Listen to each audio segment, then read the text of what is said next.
ensina-me o teu caminho, Senhor.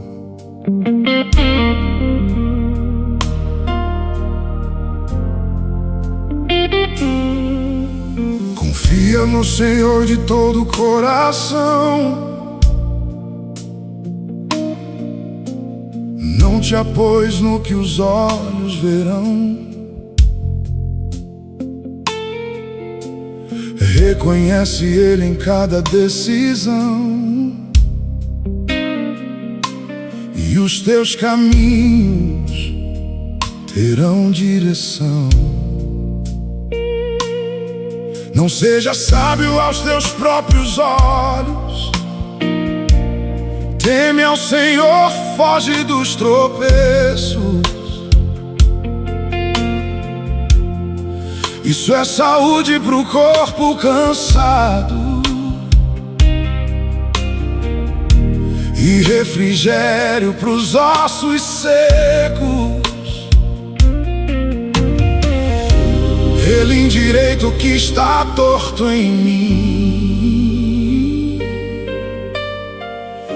Ele me guarda do começo ao fim.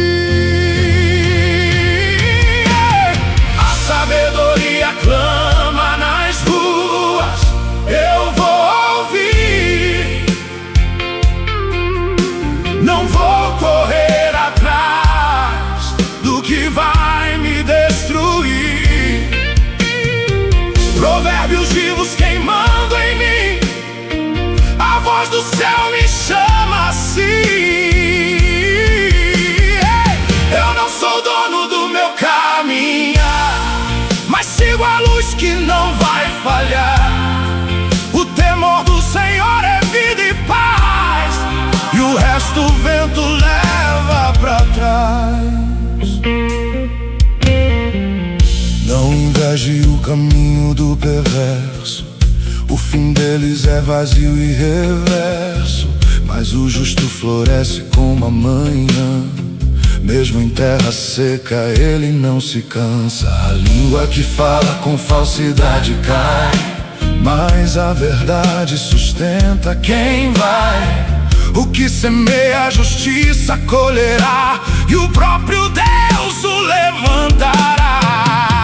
Se essa palavra tocou o seu coração, segue agora a página Som da Verdade. Aqui a voz não é só música, é direção. Som da Verdade, permanece na verdade. A sabedoria clama nas ruas, eu vou ouvir. Não vou correr atrás do que vai me destruir. Provérbios vivos queimando em mim, a voz do céu me chama assim. Eu não sou dono do meu caminhar, mas sigo a luz que não vai falhar. O temor do Senhor é vida e paz, e o resto o vento leva pra trás.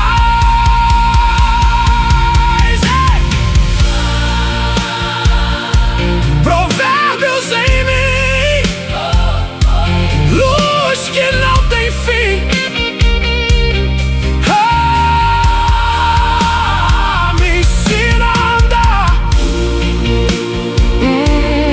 na sabedoria do altar.